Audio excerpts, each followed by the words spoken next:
No, I just thought it would be good to try to catch people up a little bit on where we are, as a football program, and now that recruiting is over, our kids are finishing up their finals exams this week, and then get back to campus.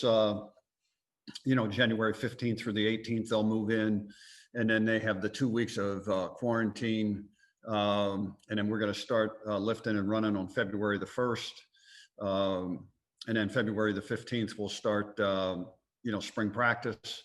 That'll go for 5 weeks, Tuesday, Thursday, Friday, and then meetings Monday, Wednesday, lifting, and be done March 19th.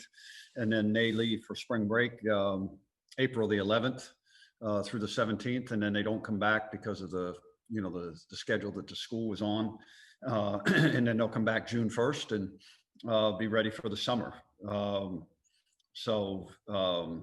But again, I thought the fall, was really good for us in terms of the situation that we were put in. And, I know I've had people ask me, do you still think that you made the right decision? And most definitely.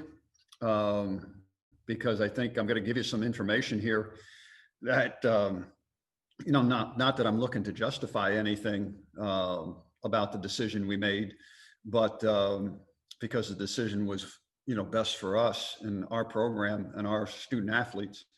But when you go and take a look at, what we ended up having to deal with even ourselves by not playing, it's pretty significant here. So just to kind of start off, when we decided to not have a season, I had put it to the players that if people wanted to go home, they could. We had 14 guys that decided to, go home for the semester and just do everything virtual from home. And everybody else was here on campus. But now here's where, the numbers, and I'm going to give you this, but we had 23 positive tests this fall of student athletes. Nobody of real significance in terms of bad symptoms or anything like that.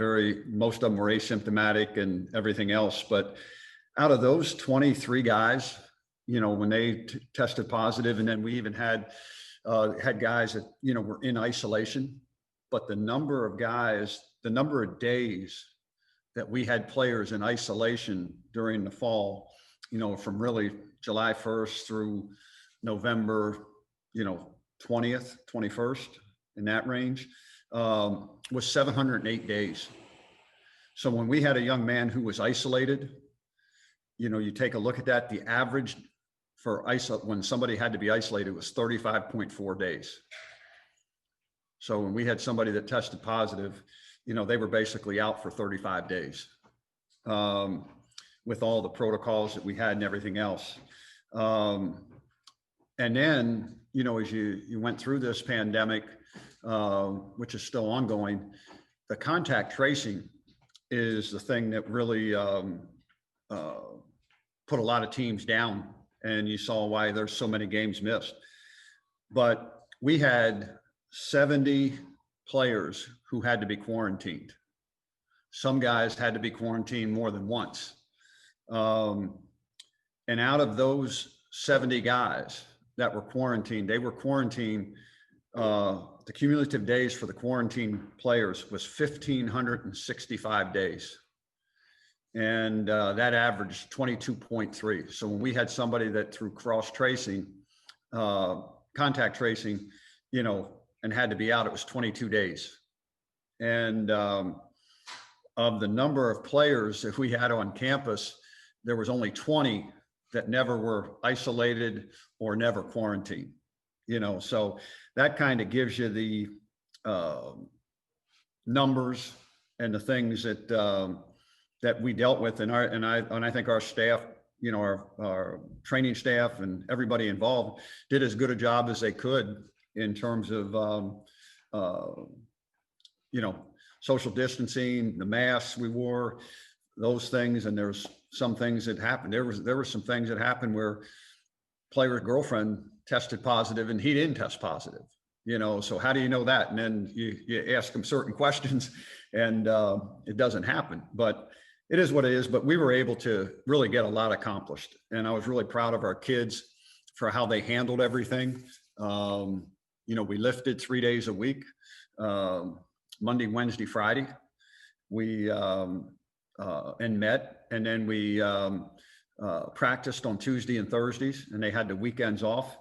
And I thought all that time, was very, very significant for our overall development as players, as an offense, as a defense, and on special teams, because we were able to get a lot of really good work in terms of fundamentals, techniques, running our plays, running our defenses, doing drill work for special teams, that you really got a chance to teach it and go over it and rep it and correct it and coach it without the process of a game plan. As we went on through the fall, we did specific things from a game planning standpoint that we would present to the kids and then go out and practice that. So all in all, I thought it was very, very, very good for us. It was very good for the freshmen, most especially, because we got a chance to, work with them a little bit more than what they probably would have had the ability to work with because of the, not preparing for games and guys being on scout team, those things. So, and the other thing I thought was significant is Coach King was, very pleased. When you see our guys in the spring, you're going to see a different looking team physically. Because there's a lot of guys that really made some great strides in the weight room. And, I thought it was really good from a leadership standpoint that we had, and then also from a camaraderie and culture standpoint, this fall was very, very good for us. So, if you take a look at, I know everybody, all three, Micah and Stephen and Miles were here. Jack went home, then came back.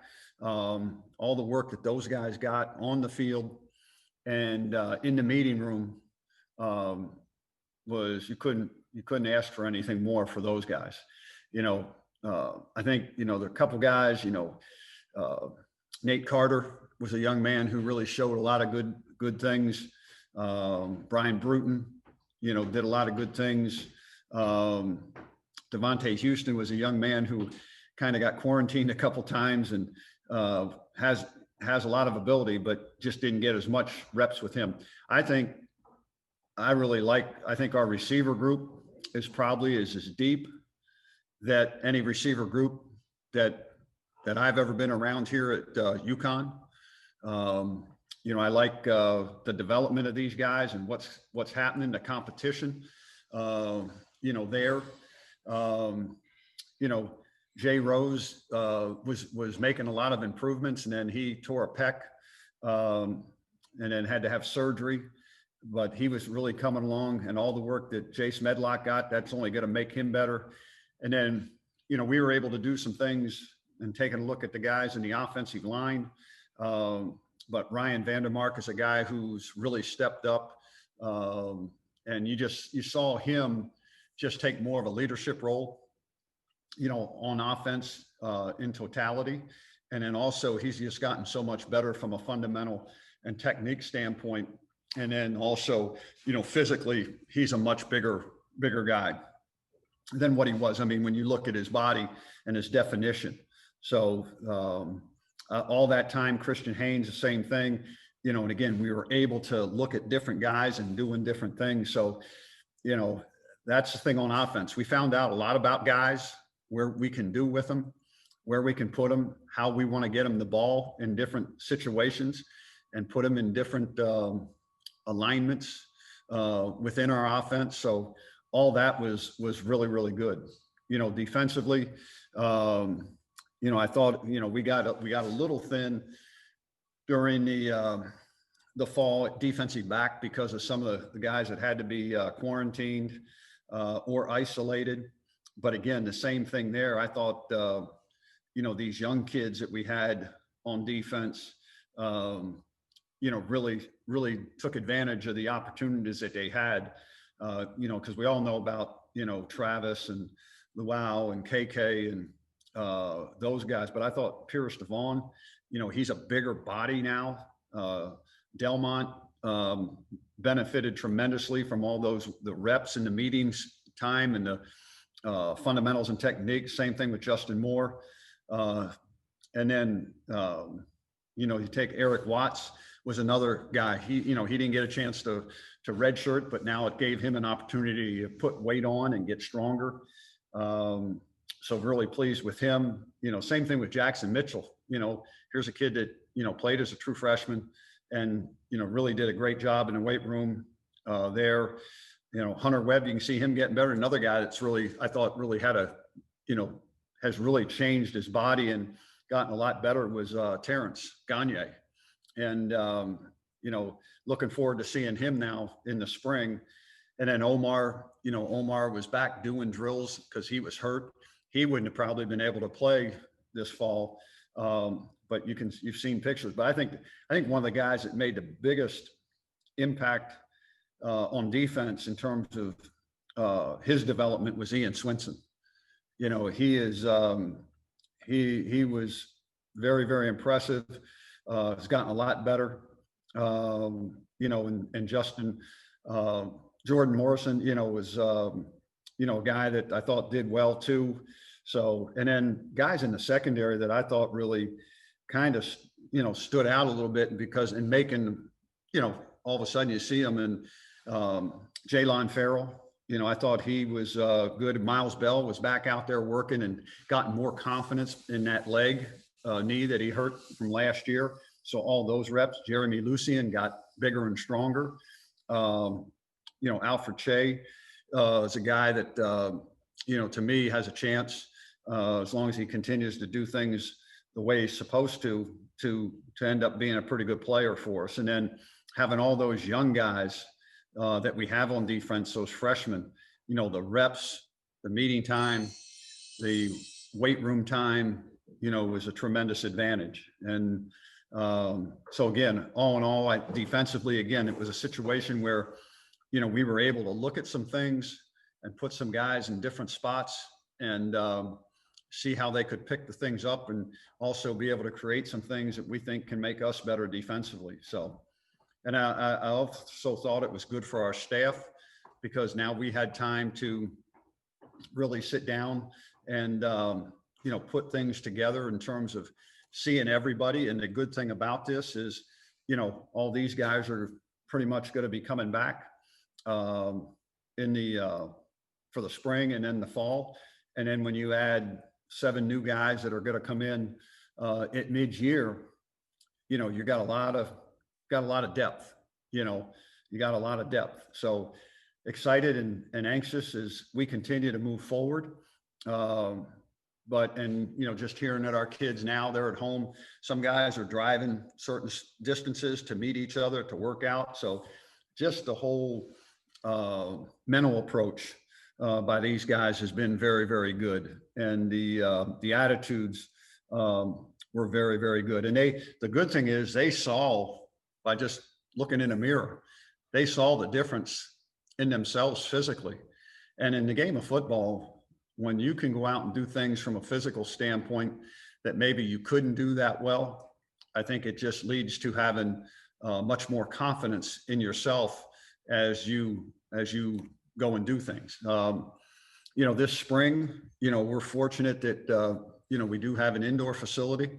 We'll have 3 really, really big scrimmages, this spring that we're allowed to have by NCAA rules. So those will be long and there'll be a lot of reps for guys to get because we'll have the numbers.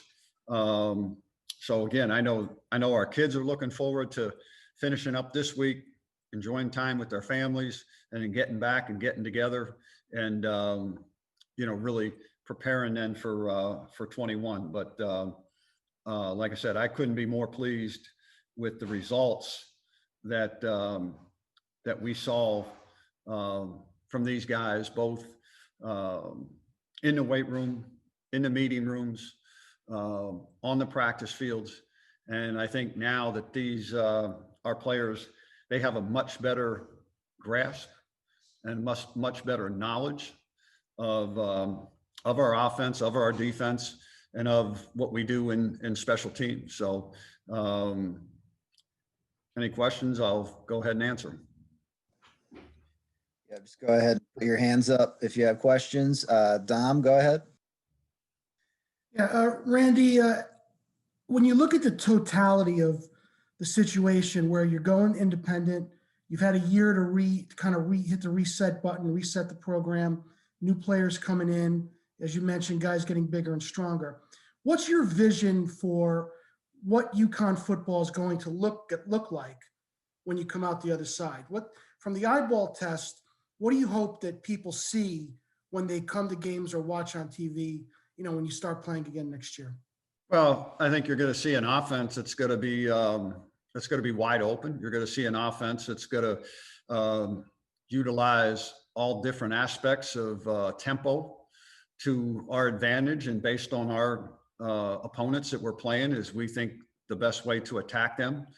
Working to think we have guys that have the ability to make plays, and it's going to be an offense where we can get those guys in position and let the guys who have the ability to make plays make them. And then again, but be a team that is going to be able to run the football.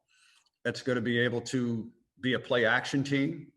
That's going to be able to be a drop back team. It's going to be able to be a team that throws the ball on the run. It's going to be able to spread people out, and when we have to make a yard, that we can we're going to be able to do that. And then defensively, I think you're going to what we want to be is we want to be a physical, tough, swarming, fast, athletic, defense that works to give the offense some problems. Be a team where on defense we'd like to be able to dictate to the offense and utilize our personnel in different ways to put them in a position to make plays. And then I think on special teams, same thing. We want to be fast, aggressive, physical, and I think that from a coverage unit standpoint and from a special team standpoint, I think we have more guys that have the ability to contribute on special teams and make a bigger impact on special teams than we've ever had in, my whole time that I've been here. And then I think that, we got an excellent, probably the best long snapper in the country, in my opinion, and Brian Keaton, who's going to be whoever's our punter, who's ever our kicker, they're going to have a guy that they know, the punter or the place kicker, that you're not going to have any issues with. So put their mind at ease. So that's who I see us being. And, but being a team that's, physical, aggressive, and again, do things to dictate to the opposing teams that we play and not let them dictate to us. Neil Ostro, go ahead. Randy, is there any thought of playing one of the scrimmages at the Rent, making it more like a game day experience, and maybe getting fans there? Is that still an option? I guess I'm assuming it doesn't make any sense to, play an Old Dominion or a UMass or, talk like a spring type opponent anymore.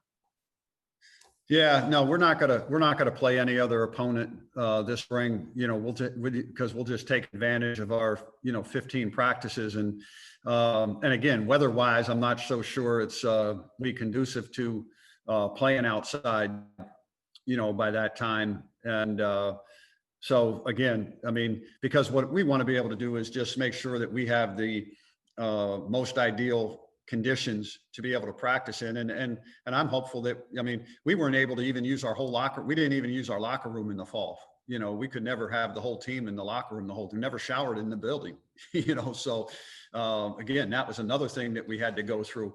But I don't see us, I really don't see us playing in front of any fans at all in the spring. Eric Dobratz, go ahead. Randy, there's a lot of buzz here last week when you guys announced that you're going to play Yale, put them on the schedule in the fall. Just can you talk about how that came together? Tony Reno, we talked to, he was absolutely thrilled and really enthusiastic about getting the chance to coach against you. You talked about him and his program and putting them on the schedule. Well, again, being an independent, it's been I would say for David, it's been a challenge, to be able to put together a schedule for these first couple of years because of the, how schedules are done in college football so far in advance. And it was a situation where we were going to have an opening, and, when you started to, look around in terms of what your options were going to be, that was an option. And with Yale, and, it's a team that UConn has had a rivalry with, previously.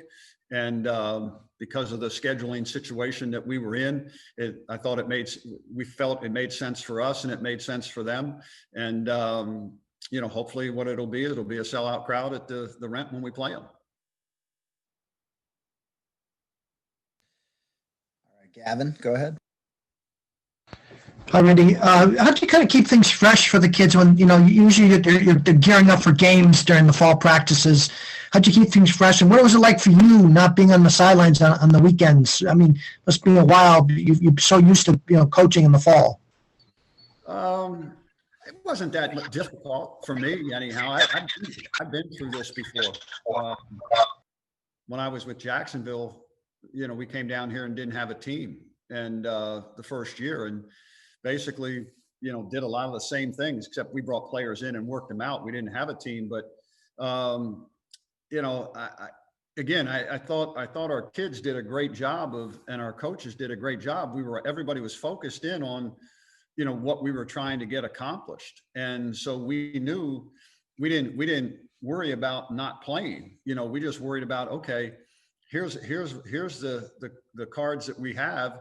We're going to play them, and know this is what we have to do to get to where we want to be when we start playing games again. So, for me, and again, seeing what was happening out there in the world of college football, colleagues would call you and call our coaches and just say that, you guys really made the right decision, because, some of these teams, they weren't know who they were playing sometimes, or if they were going to play that particular week, and that made it, you talk about stress and strain on people, we didn't have to go through that. So there was no stress or strain.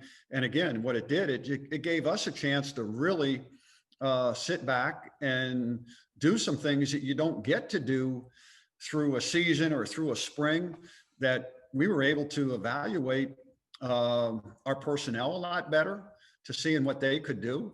We were able to more from a staff standpoint to say, hey, here's things that we like. And we had a chance to study other people to say, these are good things that we could incorporate into what, we want to do.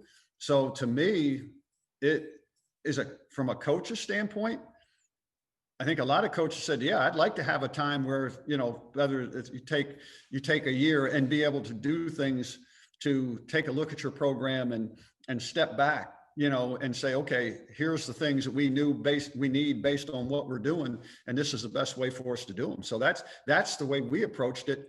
And, but there was no anxiety. I mean, you watch games and you pick up things from that. You learn, you see the situations, you did that. And I think our kids did a lot of that too. So as far as stress and all that, I don't think there was any, because we knew that we weren't going to play. We weren't going to let that bother us. We were just going to say, here's what we're going to do, and we're going to make the best of it. And that's exactly what we did. Jeff Jacobs, go ahead.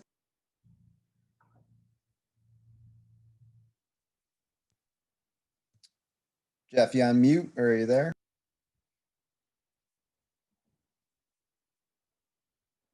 There we go. Hi, Randy. How you doing?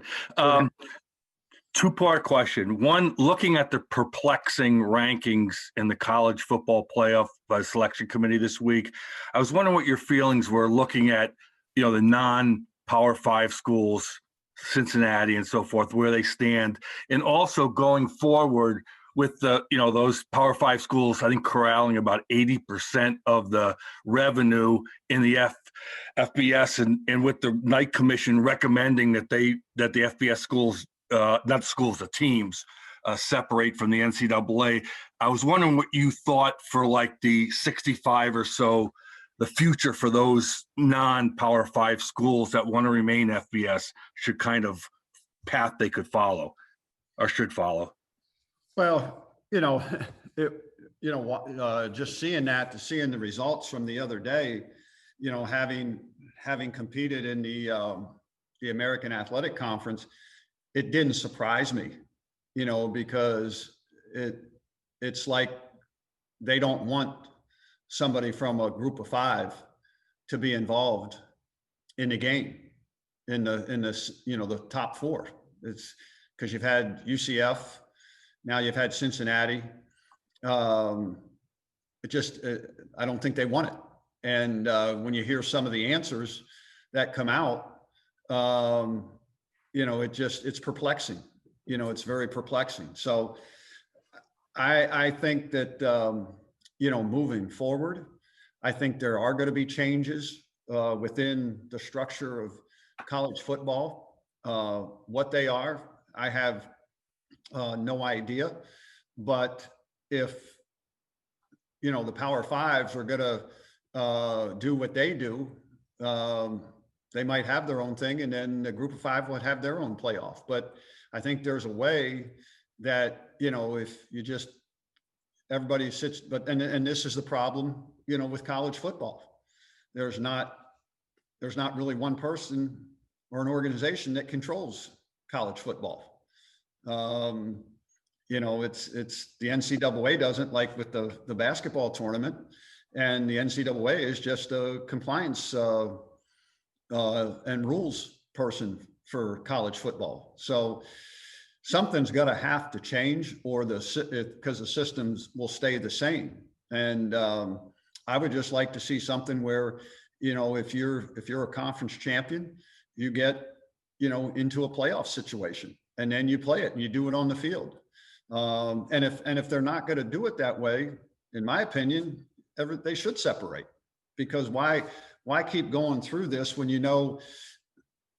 people that aren't in a Power 5 have no opportunity to get into the the playoff system. Matt Visky, go ahead. Hey, Coach, I actually have one follow-up to Jeff's question that he just asked. So if that split did happen, where would you want to see UConn go to? Would you want to see to go with the Power 5 schools, or would you want to sit back and stay with the NCAA? Well, what I would like to see happen, I would like to see it all inclusive, with all the teams that we have right now in FBS football, and do it that way. And, and again, because you never know, what can happen. And of course, and so that's kind of my thought on it. I think it should be inclusive.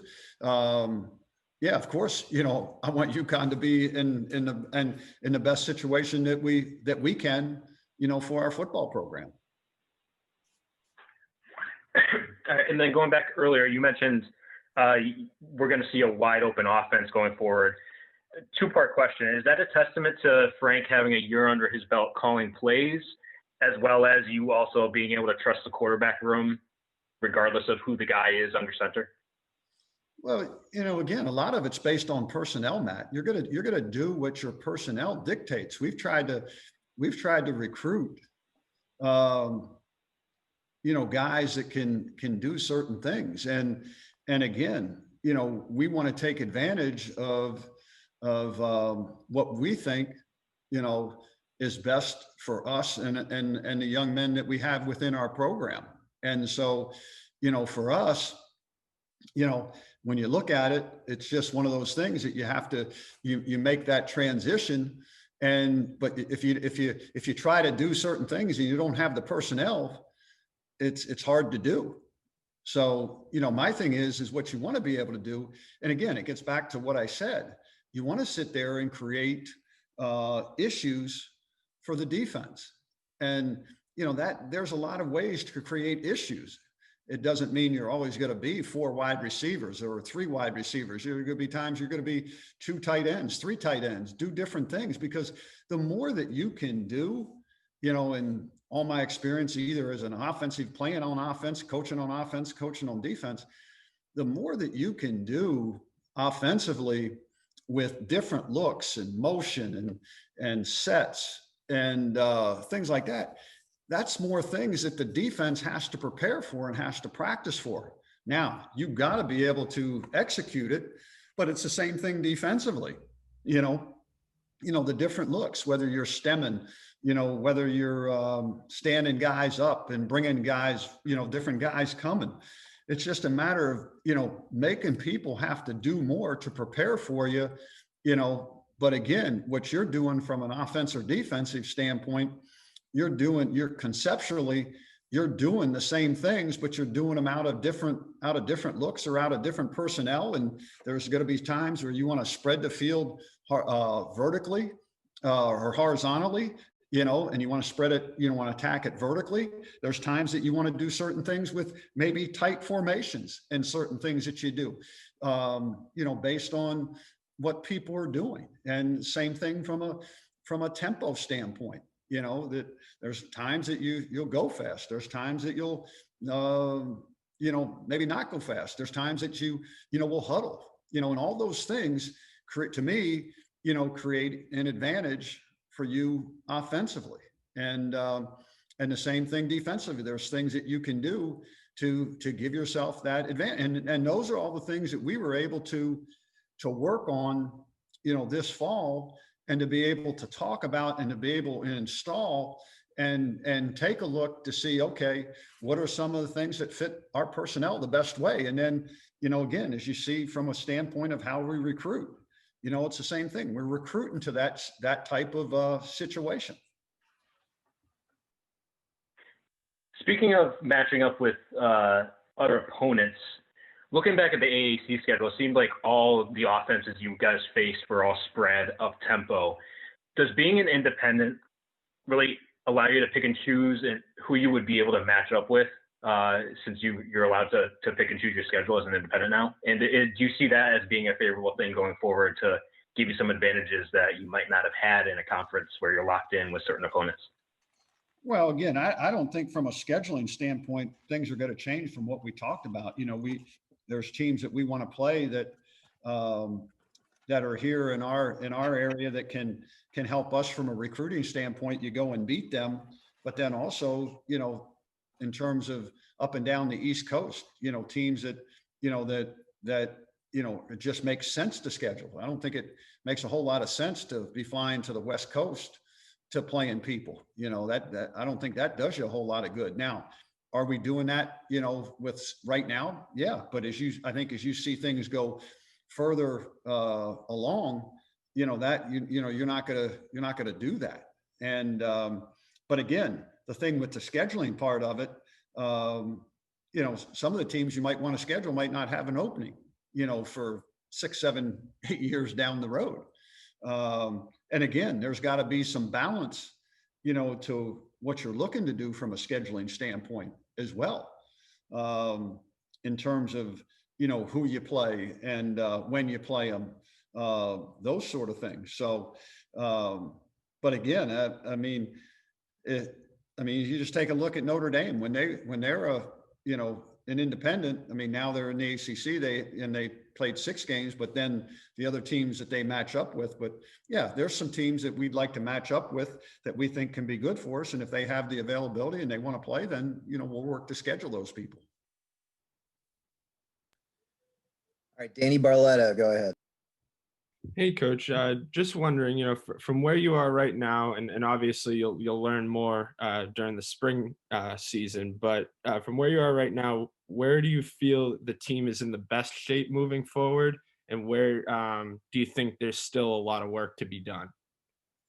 Well, there's a lot of work to be done in every area, but the one thing that I think that I really like, and I think this is in totality, I really like the depth that we have, now, and that we can create with who we have within our program.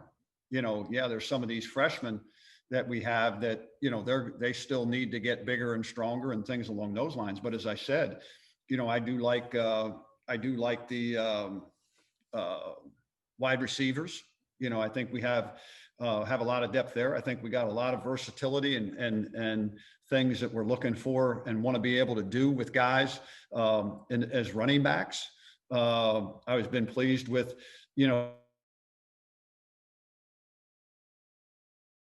again, I think the offensive line, it's a matter of those guys getting in there and playing together. There's still some things we gotta work out there. Tight end, our two young guys, just have to come along there. And then defensively, I think we do have some people, up front on the defensive line that, have the ability to be what you want your defensive line to be. And then there's some young kids behind them. I think at linebacker, we got guys that can really run, and in the secondary, I think there's, guys are going to be better, and it's going to be really good competition. But again, I think we still got some work to do there, but we got work to do in every phase. But I know this, we've taken steps forward because again, the one thing that I thought that we were lacking, is that we weren't big enough. We weren't strong enough. We weren't as far along fundamentally and technique wise as I would have liked us to. And I think we made up a lot of ground. I know we made up a lot of ground in those areas, this fall. And now when we get back out in the spring, we'll continue to do that. But now the physical part of it, from going out and playing and tackling and doing all those things, will take place, during spring ball. And then that'll take place during the fall before we get into the 21 season. Okay, Eric, go ahead. Randy, you mentioned him briefly, but can you just give us an update on Travis Jones and how you thought his offseason was going into his third year? When you see a guy that's 333 pounds and you say he did a good job with his body, I mean, he's a different guy, right now. He's he really looks good. He's kind of reshaped his body. And, he's a guy that has a lot more confidence now. To me, he's going to be a force to be reckoned with, out there. And I like his mental approach to what he's doing. He's on the leadership council. But he's really, because you take a look at that guy and, he's big and strong, but he's enhanced his overall physical nature in terms of his body, but also in terms of his knowledge of the game, and also his pass rush skills and techniques. And, he's a guy that all he wants to do is just continue to get better. He's a worker, He just wants to get better. And he's out there each and every day, working to get better. So, very, very pleased with him. And like I said, a lot of those defensive linemen, we got some guys that can, I think that can really rush the passer and have the length and things that you're looking for, but then also be able to have a push up the middle, with a guy like Travis and Pierce and Luau. Scott, one more from Don. Go ahead, Don. Yeah, Randy, I wanted to bring, I know it's not a perfect parallel, but you brought up the Jacksonville experience that you had. And, that franchise, when you did start playing, really hit the ground running. I think we're in the AFC Championship game in year 2. I wonder what are some of the things that you did take away from that experience that you've used in this experience? Well, again, I mean, we had 3 years under our belt. So we kind of took a look at, where we were. And, the other thing too, that I thought was good, but it gave us a chance as coaches to really sit down and analyze a lot of things. And you go back to, when we last played, we had changed coordinators, and we had some turnover, and we went into that season, 2019 season, with 2 new coordinators and a couple new coaches, on each side of the ball. And so there was some transition there, but now, got the same coaching staff, not making any changes. And now we've had a chance to really the guys being in that room together, really analyzing what we did from, 2019, and then with our personnel who we had coming back, is to take a look at those guys and then how best can we utilize them. And those were things that we did, when I was down in Jacksonville. And the other thing that I thought was good for us too, is the time spent evaluating and recruiting. Because again, so here we are, we're spending this time saying, okay, this is what we want to do. These are the kind of people that we want as we move forward now to going into the independent role. Here's the kind of guys that we have to go and recruit. So now everybody's on the same page. They know exactly what we're looking for. They know exactly what we want to accomplish. Not only it's coaches, but it's players, it's everybody within the system. So, that was the biggest thing for me, is to be able to take some of those things that I learned from that, that experience, and say, okay, how do you best utilize this time? Because it wasn't some people say, wasn't a year off for us. I mean, we worked just as hard, we worked just as hard in the fall and putting the time in terms of, football and recruiting and, player development, all those things. So it's to me, those are things that are an advantage. And I think, when you get an opportunity to do that and make the most of that opportunity, I think it enhances your program. And I think that's what this will do for us.